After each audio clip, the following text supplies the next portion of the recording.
أعوذ بالله من الشيطان الرجيم بسم الله الرحمن الرحيم تحسن بذي الملك والملكوت واعتصمت بالعزة والجبروت وتأخذت الملك الحي القيوم الحليم الذي لا ينام ولا يموت دخلت في حرز الله دخلت في حفظ الله دخلت في أمان الله بحق قفها يا عصاد كفيت كفينا وبحامي معز القاف هميت همينا وبلا حول ولا قوة إلا بالله العلي العظيم اللهم إني أسألك باسمك جبار باسمك جبار باسمك جبار باسمك جبار باسمك جبار الذي تجبرت على جميع خلقك أن تعطيني قوة من قوتك يا جبار. نعم. السلام عليكم ورحمة الله تعالى وبركاته. Kuwata Islamu amahoro Imana abane namwe. Tungekana urakana kwa musafifi zamahoro Imana muherereye hose abari hanze y'igihugu abari mu gihugu hagati tubipfuriza imigisha myiza girobe hejuru yanyu kandi dushimira Imana ubwa mbere tukongera kandi tugashimira n'indongozi zacu nziza zituyoboye mu gihugu cyacu cyiza cy'u Burundi ziragahora ku ngoma. Mu ncamake kuno mwanya turi ngahanye no kugira ngo twibukanye twigishanye kubera kwa tumaze bituru ni beze ko turavura abantu benshi ndavuga niko biri kose reka nongere kandi ngaruke ku bantu banje ndabahereze inyigisho ndabahereze ivyigwa bishobora kubafasha ku buzima bwabo byinshi na byinshi kubera ubugwayi nk'uko namana yivuze ubugwayi suko kwa mwana gusa ubugwayi hari gwara nyishane gose umuntu ashobora kugwara zo ku mubiri n'izindi umuntu ashobora kugwara diciye mu myuka mibi y'imiyaga. Kuri ubwo onye rero tugiye kwisungwa no muri minsi tumaze biswakira cyane gose abagwayi benshi abo bagwayi tumaze biswakira n'abagwayi bafise ibibazo by'iki vyo kumeneka imitwe abandi ugasanga bakora babara ku giti cy'umugongo abandi munsi y'akaziba kinda ibintu nk'ibyo onya tubisuzumye tukabiraba nk'abagwayi benshi twakira ngo incuro nka 80% benshi twakira kuda gusanga afise uburozi bukomoka ku shetani rimwe ryitwa jini ceketo. Barundi kazi namwe nko twumviriza aho muherereye hose tumenye yuko by'ukuri yuko ubuzima bwacu ari amazi aseseka hama ntibayore kandi mwiyumve ngo yuko kuvugwa atangwa rishobora kwijana itavuwe nigikunda by'ukuri nigikunda ntimuze mwiyumvira ngo jewe ngo ndagwaye ngo nzuguma ngaho nzokira apana kira ngwara yose ifise umuti wayo. None we nawe kwa twumviriza umaze kumviriza ibiganiro byacu umaze kumviriza inyigisho zacu tumaze ko turigisha mbyo byagufashije iki byo byakumariki mu buzima bwawe bwa misi yose.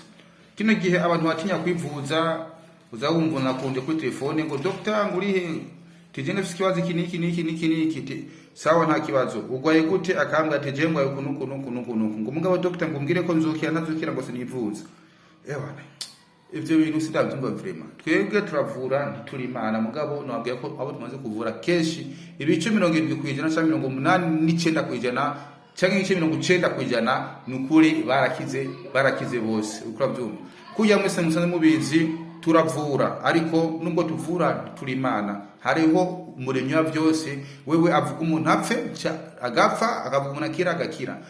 Mucamake rero ibyo onya uramutse ufise ikibazo ufise ugwaye utameze neza turondere kuri nimero yacu ya WhatsApp ihitwa raborohereje twarasizeho YouTube yacu kwa Dr. Swale Online TV abamenyesha makuru benshi baraza gusanga tuko turakora akazi bagashaka nimero yacu ya telefone ntihangire umuntu usa kukunya amafaranga yawe kugira ngo uronke nimero ya Dr. Swale ngo dutanga amafaranga ya naya oya nimero ya telefone irahari ni 68 53 908 canke 60 89675 canke 60 984 izo zose nimero nkoresha jewe Dr. Swale Online TV. Mucamake rero nagomba kuvuga iki nagomba kuvuga ku kintu cerekeye ubugwayi ibimenyetso bigaragaza ubugwayi kanaka kugira ngo bibafashe mushire kwitahura mushire kwimenya ingene mubayeho mu buzima bwanyu bwa misi yose. Ikintu cya mbere mutegeza kaza kumaza kumenya iyo umurozi yakuroze neza na neza hariho ibintu agirani ashobora kumanza kugukorera no ibimenyetso usanga hariho ubugwayi nk'akaroro gatoya ushobora kwibaza ati mbe Dr. Saleh uvura iki? Dr. Saleh je mu kuvura mvura ingwara nyinshi zitandukanye cyane gose, ariko imwe zo ngwara tuvura hari ingwara twe tudashobora kuvura nk'ingwara zerekeye ingwara zo kwa muganga, abantu twebwe tugwaye tuja kwa muganga w'ikizungu. Mugari nk'ingwara zerekeye ibintu by'uburozi, imiyaga mibi, ntashobora kukuroga kutavyara, akakuroga kutifuza kwabira, akakuroga kutifuza kwabigwa, akakuroga kudakundwa, akakuroga ukutarongorwa, akakuroga akagutera imyaka akagufunga nyota make, akafunga imigisha yawe, akafunga ibati zawe, cyangwa akagenda agafunga imiryango yawe yose indwi igize umubiri w'umuntu, kuko umuntu afise imiryango indwi imugize kugira ngo ashobore kugira ashobore gukora neza, ashobore kubaho neza mu buzima bwiwe bwose. Rero ni kuvuga iki rero? Ni kuvuga yuko uno mwanya ngaha tugetura bimwe mu bimenyetso bigaragaza iki? Bigaragaza umuntu yagize bigaragaza umuntu yakorewe uburozi bwo kugira uburozi bwo kumufunga ntazofashe yimariye mu buzima bwiwiwe. Ariko ibimenyetso tuvuga ni ibimenyetso bigabuye mu buryo bushaka kuri bune. Sawa, hariho ibimenyetso bigaragaza kowe warozwe. Mbe warozwe gute? Nasi cyumva Dr. Saleh yagira avura umuntu amaze kubaza akarungika amazina yiwiwe n'amafaranga y'ipimo kugira ngo amanzero arabe mbe uwo mugwayi wagira avure agwaye gute.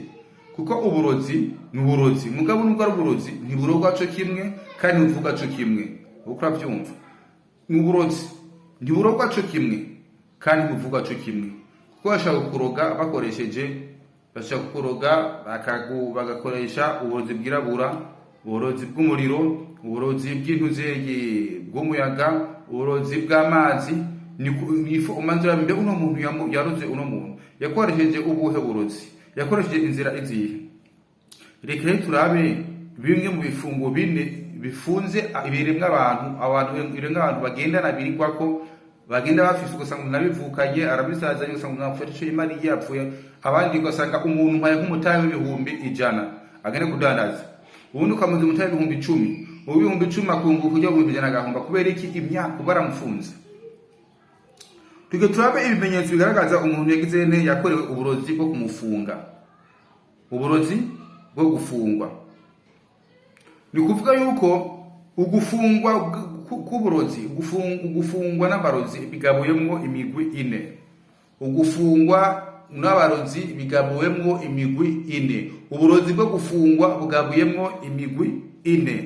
Uhagarara neza, wicare neza, utura gatyo, utekereze neza, wumvirize ibyo ngire tugiye tukwigisha. Ni kuvuga iki inzira umugwi wa mbere ni umuntu w'umugabo yafunzwe adashobora kurongora. We wahereye ufite imyaka ingahe? Urarongora? Mbe hari icyo ubuze? Mbe wewe ku bwawe ntiwirasiona? Mbe ntiwiyambika? Ntufise aho uba? Nta kazi ufise? None kugeza no mwanya no saha ni igiki kigutuma utararongora? Mwumve yuko ndimwabona abantu bafise imyaka 10, 30, 40 batararongora cyangwa batararongorwa, ntimuze mwihutire kubatuka. Cyangwa kubavugana muze banze mwimve ni iki gituma badashaka kurongorwa, kuko nubwo n'uburozi. Umuntu ashaka kukuroga usa neza, mwiza, usa neza, abasha ufise tayi nziza, warize, ufise n'akazi, ufise diplome, ariko ukabura n'umwe aza kudodora. Aza kudodora upangu, aza kudodora muhira bivanye n'iki n'uburozi warozwe. Ukaronka bajya baza gusa kandi ngaza kudodora mu rupangu aze ngo agusabe rukundo cyangwa akazi gutwara mukazoyagara kazi heriyo nyene mwapanga umunsi kugira mariage wagera isanga kacihinduka. Icyo ni ikimenyetso kigaragaza yuko wewe wakorewe uburozi udashobora kurongora.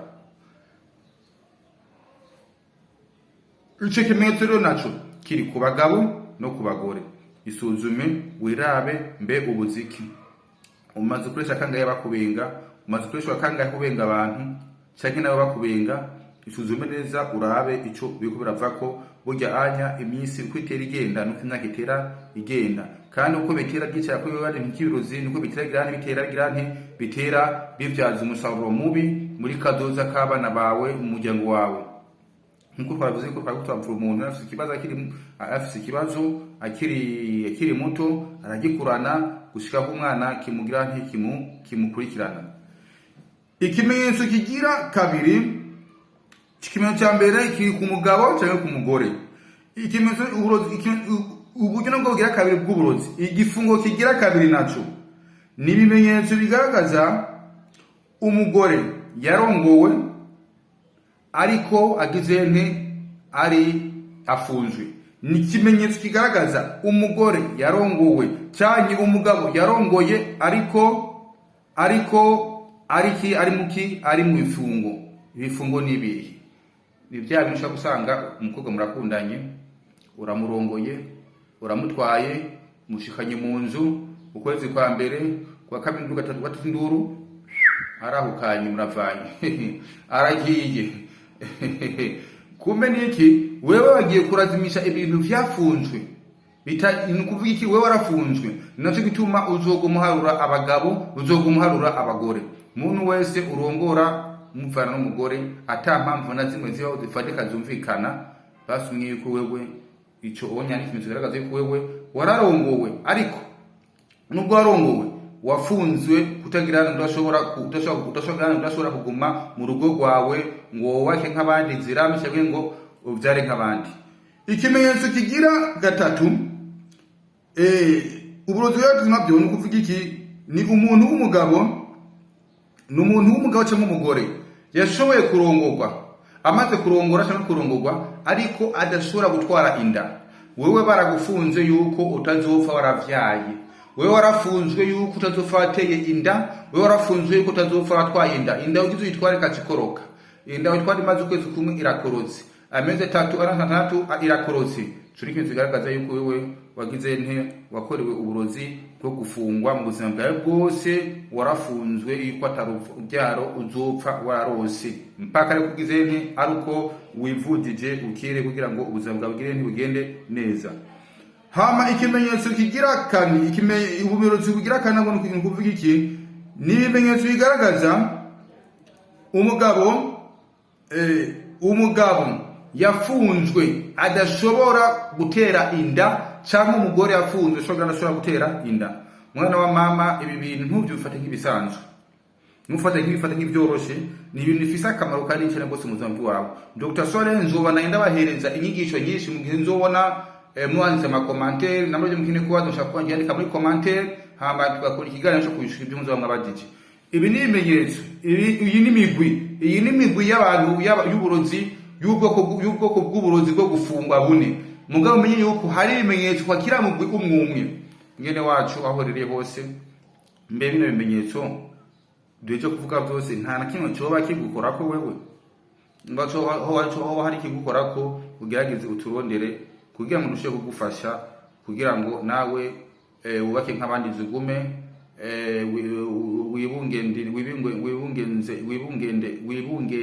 utwarinda nk'abandi nizigumeyo, nawe uvyabeheke nk'abandi. Murakoze.